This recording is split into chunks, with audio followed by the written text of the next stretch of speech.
พี่น้องเลยเปิดคลิปเปิดภาพพออีกบัดนี้ก็ลูกคุกขั้วอีกกับทักทายสบายดีและสวัสดีอีกเทื่อเด้อพี่น้องเนาะเดี๋ยวนี้ก็ยังอยู่ทางเพื่อนเมน้องนิวเมตุยคือเก่าพี่น้องเลยบัดนี้กับป้าเด้อมาขั่วอะไรบัดมาปั่นเนาะขั่วแล้วก็มาปั่นนะบัดนี้โอ้มียังดีบาทนี่หามไปทางไหนอีกบัดนี้เนาะไปทางใดเขาก็ว่าอูดบ่ไม่ได้มาอยู่คนเดียวเด้อโอ้ไปรับไปขั่วทางไหนกับไผก็ว่าอูดเรา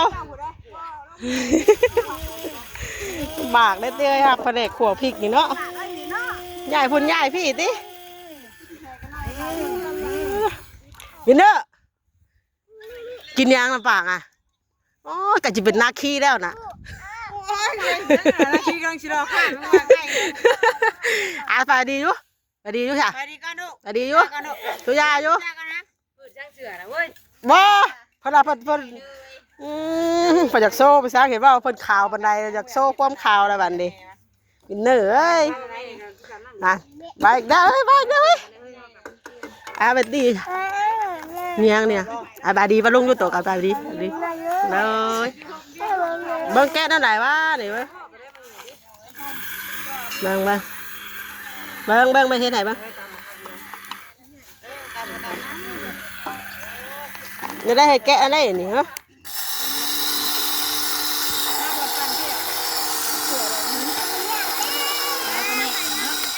นั่นแล้ว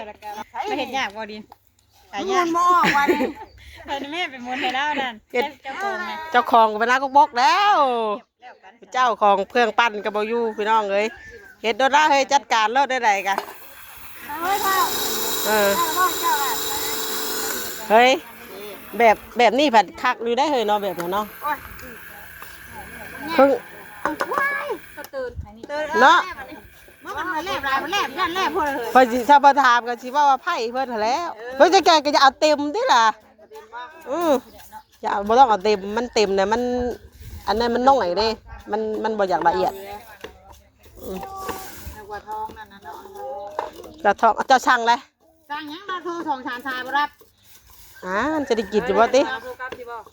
อย่าเราโทรกลับติชามะนาวเด้อไม่ค่อยนะ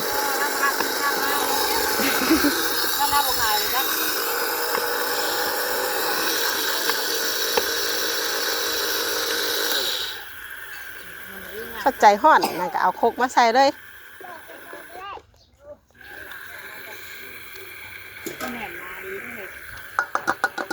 ดูเอาเบิ่งอีกทางนี้คือเจ้ามีหมอใหญ่อยู่บ่หมอใหญ่กระทะนะ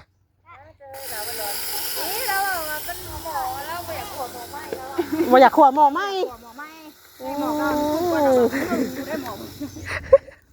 อดเอาสาวอดเอาดาวมาดอนมาเลยคนหนึ่งคู่งามได้น่ะหลังมากับมีบ้านเทียนหลังเขาก็อีกแท้น้ำหลังเฮ็ดน้ำหลังเอาแต่งมาเพื่อแต่งตัวมาเพื่องานนี่วะ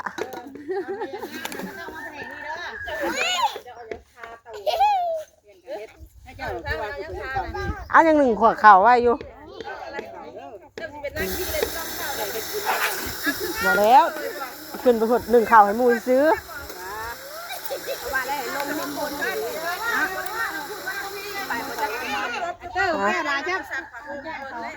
คนไปสร้างติ๊กเตอร์เลยไปสร้างอะไรหุ่นแล้วนะกระปุกอยู่เอายังเ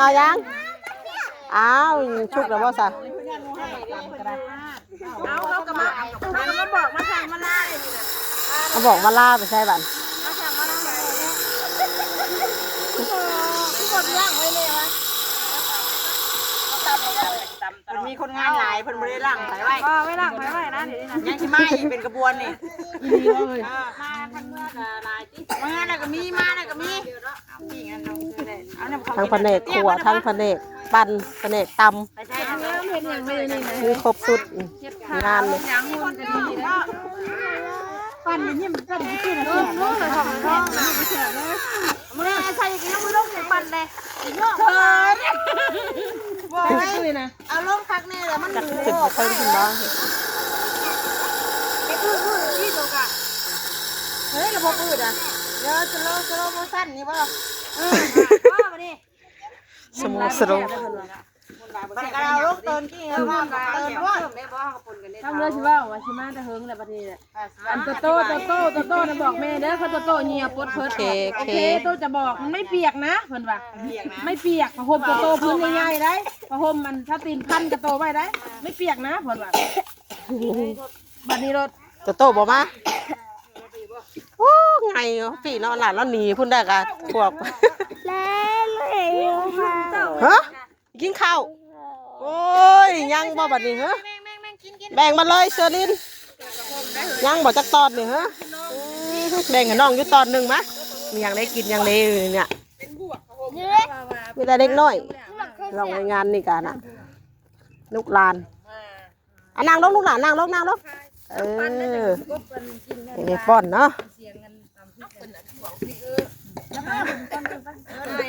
เอาไปเชื่อไหนเฮานึกว่าปะเขานึกว่าสนามแบบมาแต่ลำวง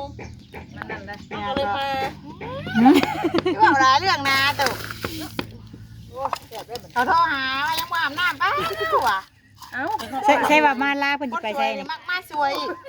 เพิ่นสิไปใช่มาลานี่ บ่ได้ไปไสฉันมาบ่ได้อยู่เฮิงก็สิได้มื้อนะลูกอยู่น้ำเอื้อยแล้วมันบ่สบายเป็นเม็ดแล้วมันก็เจ็บท้องกระเพาะพอมันใส่สโลน่ะอยู่เห็นว่าจังซี่นั่นยากให้ได้ลูกเดียวนั่นนะเอ้ย เอายังพันใหญ่เนาะ หมู่บัดกันนะกันที่ว่าลูก กินหยากินยุไปนะก็ปล่อยตามมาละปล่อยกินหยากินยุไม่รอดเลยนะแม่เทียนเสียกับลูกปล่อยกินเพื่อนกินยังแห้งเลยพูดเลย เดี๋ยวกอกมานั้นต้องให้เป็นทายเอาคนงามก่อน เอาแม่ดินบ่ได้วิทย์น่ะทางนี้ก็คนงามนี่วิทย์เพิ่นท่านได้ว่าบ่เป็นทายก็ได้ ยังกระยาเอาเลย เอาฮู้สึกได้ติ พี่กับงามเลย เอาฮู้สึก แล้ว ว่า จะ นั่น มี น่ะบ่ อันหม้อไปแล้วนี่นะอยู่แต่ละคนไม่ได้ต้องไหนย่องเขาไรย่องเขาไปเลยเขาลุดเลยสิละไม่ได้เห็ดอย่างนั้นแห้งเลยเนาะ เอาคู่ขัวไว้ได้ยังหลายมือ เอ้าใช่ว่านั่นเผื่อไว้เนาะ เช้ากว่ามือบ่แม่นเนาะ เช้ากูมือเลยใช่ วันที่20กูมื้อก็แม่นบ่ เช้า8สิมานี่บ่ ถ้าเป็ดชิมาเนี่ยมันที่พวกแบบนี้กัน อันเลขเช้า8 โต๊ะเด็ดตัวไร แม่นบ่เช้า8สิมาน่ะ10ค่ำผู้อันนี้ฮักก็ ถ้าเป็ดชิมาเนี่ยแล้ว13กับ14 15กับเบิด 13 15เบิดแล้วก็พุ่นเลย 10คำค่ะ เอาแม่นแล้วหน่อย สิเด้อ ดองอันบุญเฮืออีพอที่25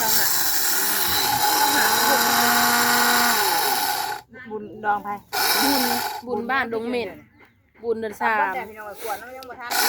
บุญบ้านเมียเพิ่นบ่เป็นบ้านนั้นใช่ แล้วเราเต้ไปเอาไปเต้ใช่ป่ะดีกับ ว้ายเขาว่าอยู่นั่งขวดก็แล้วกันแล้วแล้วมาเอารถจ้ะเอามาสามรุ่นบ่นั่นขวดปั่นกระตายใช่มันหนึ่งกระตาย ลอยมาฟิกนะของไผนี่คือบ้านฟิกนะของมอเตอร์บ่ เจ้าเราใครอยู่ห่างเจ้าเราเห็ดมี ของเราบ่ ของอื่นเนี่ยเรียบร้อยแล้ว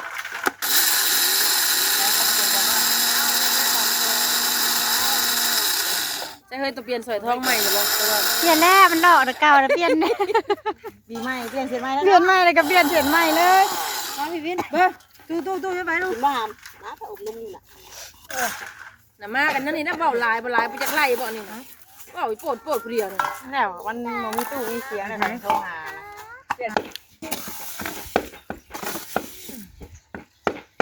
ให้บีอ่ะเฮ็ดยังบีอ่ะอยู่เพื่อนอ่ะ เฮ้ยหนึ่งข้าว สองเถาโอเคแต่อุ่นใจโยใจโยบอกกันสองเถา เจ้โตเด้ซั่นน่ะลูกโตเด้ มันคือเป็นข้างหัวเข่าไว้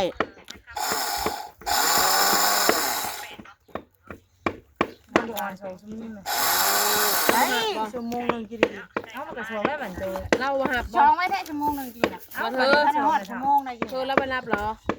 กำลังโทรโทรแตกแล้วมันดีใช่ไหม พ่อบ่ได้มาบ่ฮับ โอ้ยท่านมา พ่อมามื้อนี้บ่ ยัง หางไปบ่ พ่อมื้อนี้ได้ค่ะ เห็นว่าวันอาทิตย์ว่ะ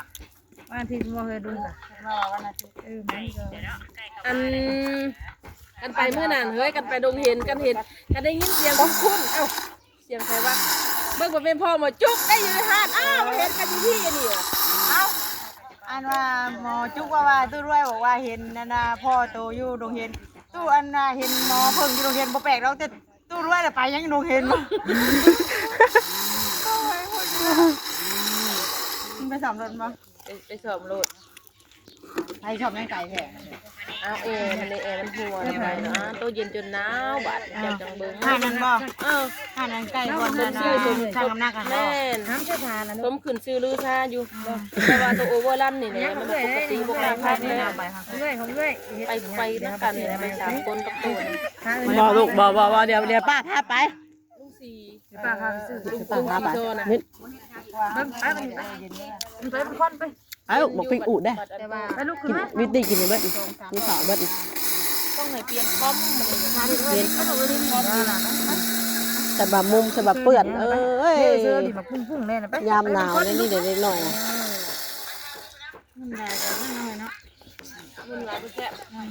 มาเล่นเมื่อหรือบ่เฮ้ยนะมาเมมบ่ปิวอ่ะ ได้หรือว่ารถดินรถโดน แกเมื่อเองนะ ก็สิได้ก้อนบุญแท้ แค่นั่นน่ะแล้วคือว่ามันสิทมมาเองมันมาเบิ่งเองอยู่บ่เห็นไหมเท่าเพียงพ่อ อันนั้นเห็นก้อนหน่อยนึง โอเค มาเรียนรถตัวนักกันมั้ยแล้ว โอเคไปกินน้ำถูกปะอิ่มแล้วไปพาไปกินน้ำปะไปกินน้ำปะทีนี้นี่ต้นโพใหญ่ บ่ได้ถือกระเฮิง ต้นโพใหญ่พอถึงกระเทิงนะ เอาสิถือรอบกินนี่เกลือกดาดซื้อเล็กโน้ไปซื้อแต่บน แมลงอีกบ่ มันแรงนั่น ไอ้ก้าวกับต้นโพใหญ่แล้วสื่อเสียงโด่งดัง ท่านบอกเลยมันสิบ่ออกดอกถือว่าให้ฟังซื้อเลขเสือ หนักน้ำยูปะ เสือ4รัก4บ่ซัก4ก็รัก6ซื้อโลดท่านบ่ถือจะให้กันได้เด้อบ อยหายแต่กระสือ4,000มากอะมันไม่มีใครบอกถือกับไม่ได้เคยถือ เฮ้ยกันนั่น เว้ย จะได้กันสิคือมาบอกเขาท้องเด้ออย่าให้เรามาส่งเด้อโอเคเด้อ บอกเล่าแม่ หาลูกกันได้ใช่ สั่งไปแม่เชิญ หากันซื่ออุ้ยคืองามได้บ่เฮ้ยบอก ว่ามีมาจดออเดอร์นะเฮ้ย แม่ผลงามอยู่ได้เฮ้ยเดี๋ยวนี้นะเฮ้ย งามมาดีเลย เอาใหม่ก็ได้งามดีก็ยัง ชามะนาวถุงหนึ่งเด้องามไปดี มีถามนะ เฮ้ย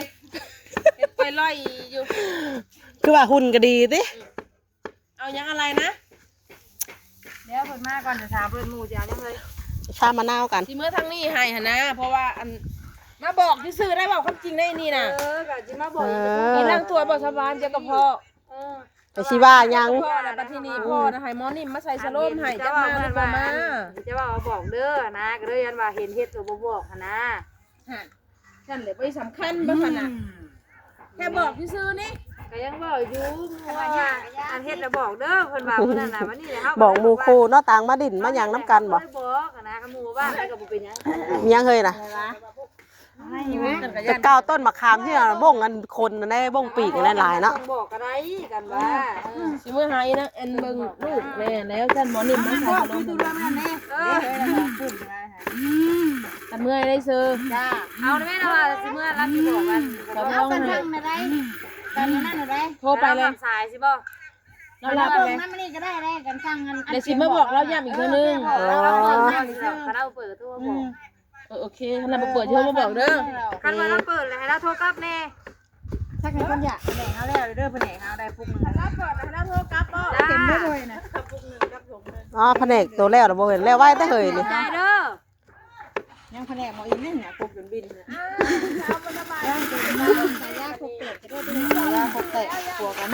โยปั่นเนี่ยเพิ่นว่ามันมุนคักแบบเพิ่นอยากตำมาเองเพิ่นก็ย่าเพิ่นแล้ว โอ้ไอ้ตัวนี้วาสนาเลยวาสนา โอ้มาเลยคุณท้องตูลงมานี่ยัง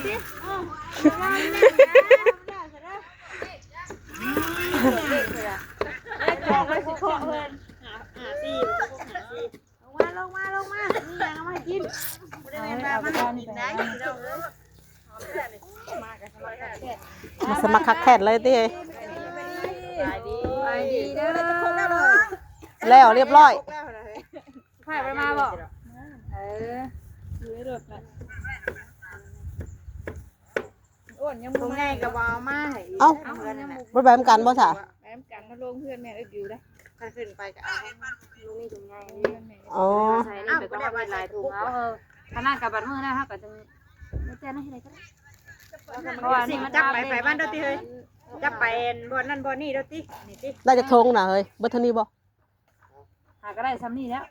เอาหือขึ้นหน่อยก็ขัวได้หลายขัวนี่เนาะ เอา โอ้เขาอยากเอาหม้อใหญ่มาให้เพราะว่าบ่อยากเอาให้คั่วหม้อใหญ่อะ เอ้ยนี่บ่จังแชร์ผู้บ่าวกัน ว้าว่ามันสวยโอ้โหใส่ชุดอันว่าอิ่งแท้นี่ ชื่อกี่ดีนะ โอ้ขาเล็บแต่ว่า ชื่อกี่นี่บ่คนจังเดือดมาก ขาเล็บแต่ว่าลูกเคยเล่น ๆ เชิญ ไป ไหน นี่ นี่ นะ นะ บ่มุมลายกูไปบ่ดีบ่ ไปปล่อยเลยหุ่นหนึ่งไปเลยน้องไปปล่อยไว้น้ำเพื่อนผู้เยอะแยะเลย ยังบ่ได้มาบ่นะตื่นมาเลยเครื่องก็จนตายไปเครื่องนึงขนาดนี้นะ แค่ล่ะคือมันตายแล้วบ่ซะ เรียบร้อย ว่าออกไปแล้วปันตืดอยู่กี่ดิ เอามันแบบตายแล้วฟื้นน้อยนึงนะแบบเกือกอยู่นะ ของการยังซับเซ็ตมันนะแม่งแล้วมื้อน่ะ ลาบหาดิ เฮ้ยเอาแล้วไปหาเพื่อนก็ได้น้องไปป้านหมู่ใช่ไหม ได้สมุไปแล้วนั่น บ่ลิ้นแน่น่ะแม่สิไปบิวตี้กะแม่สิไป บ่ได้ว่าคำพูไอเป็นปอบป่ะมันเป็นได้หรอ มาอ ท่าน ยู่ ว่า บ้าน เห็ เห็ น น ไง ดิ ก็เป็นปอบคือเก่าแล้ว ไอ้แท้ไอ้ปลอมดิ โอ้ยขวดหลายแล้วเพียงทำไมเนี่ย เออมา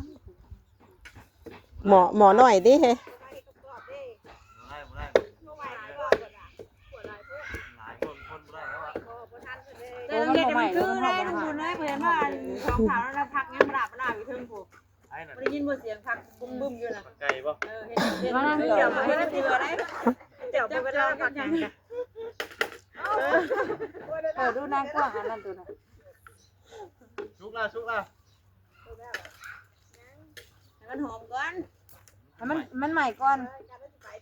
นางเนี่ยอันแต่มันบ่ใหม่กระเพราบริตาวันนี้น้อยนะ มันคือเป็นนั่นน่ะค่ะ อ้าวยังไม่ได้ไปบ่ซ่าไปอีกไปเพิ่นเอาไป คอยเท้า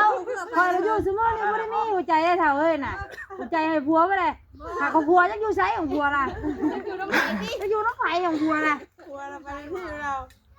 ปลาต้องคอยให้ผัวแล้วของคอยน่ะผัวจะอยู่ไซไม่ได้อยู่น้ำเผาดอกไม่ไผ่ จะให้ไปใส่แล้วไปเรื่อยซับไปอยู่น้ำเขากลัวฮอดอยู่กับเฮาอีกเอาอยู่กับเฮาหลอดชอชาบื้อก็ออกรอดหนองร่นบ่อยากไปนะ ไปเด้อ ไปท่านบ่ ไปท่านนะว่า ไปท่านเลยมุ่นได้เลยไหนก็เปิดประตูไว้วะ กี่ฮอดทั้งนั้นหลายติบ่ไปติ อย่างนี้มากก็เพิ่นแล้วผม ไปน้ำพอเลย อยากไปน้ำพอแล้วเลย ถ้าในส่งอีกหน่อยคือละน้อยครับคือละจอยนะ เพราะว่าไปได้เลยเนาะให้ติดเขาติดพอ ไปทำมาเดือนไหนแล้วสิมาเลยบ้าน ข่อยก็พอแล้วน้องให้ดูข่อยกันพี่สาวโอ้ยวันนี้ก็16เลย4มื้อนึง ยังมาเด้อเด้อจะมื้อแล้วว่าอยู่บ่เมื่อที่9แล้วมาที่19ที่78 9 มาหอหมูดิ ว่า9น่ะมันบ่มาบ่ได้3มีบุญเด้ บุญใช้บุญกองเข่า บุญที่20 อ๋ออ้าวบ้านเฮาก็มีบุญคือกันโว้ซาเอสก็เอาแต่ที่เศร้าที่ได้บ้านเฮาน่ะ ที่20นี่ชโน ที่เศร้าไม่ได้ไปแล้วเฮ้ยมีงานบุญอยู่บ้านเฮาก็ยั่วลูกไปปอกแปกน้ำบ้านเฮานี่แหละ มาหน่อยเดี๋ยวดิ ทรมานแล้วดี น้อเฮ้ยเราพูดน่ะ แล้วมาขัวก็อยู่ เราเอามาใกล้หมู่ก็บ่ได้หมู่ให้เราไปไกล พญาติเพิ่นน่ะบ่ได้คือหมู่ได้หมู่บ่ได้ใกล้พญาติเพิ่นน่ะพญาติอันเฒ่ากันแหละ อืม พี่ไล่วะน่ะ เลยป้า แต่อยู่ผิดได้เฮ้ยน่ะหำบ่แต่พี่ว่าไปฮอดผู้เฮ็ดโหดเฮ็ดบาปแล้วไอ้ดี ต้องใส่พี่น้ำไผ่แบบนี้ เอาเฮ็ดอย่างเดียวไปเลย ได้เดี๋ยวให้มาเอามาเดี๋ยวตู้หาได้อีกจ้ะ ไปชองยายนั่นเอากาแฟ ให้ถามมันถามอยู่ว่า ขึ้นไปเบิ่งเล่าก่อนเฮ้ยทางเทิงบุจักเลยเห็นอย่างโลกปกเปกอยู่ชิมกันอยู่แล้วว่าไผ่บักกะลายยั่วอยู่ปล่อยให้คนเฒ่าเฮ็ดกินน่ะบ่ะขึ้นไปเบิ่งเล่าก็เด้อเลยเด้อนะพี่น้องเนาะคลิปนี้ก็จะประมาณซ้ำนี้เด้อนะพี่น้องเนาะเดี๋ยวพบพอกันในคลิปต่อไปคลิปนี้กับแม่น้องวิขึ้นเบิ่งทางแม่ย่าก่อนพี่น้องเอ้ยไปแล้วขอกล่าวคำว่าสบายดีพี่น้องเอ้ย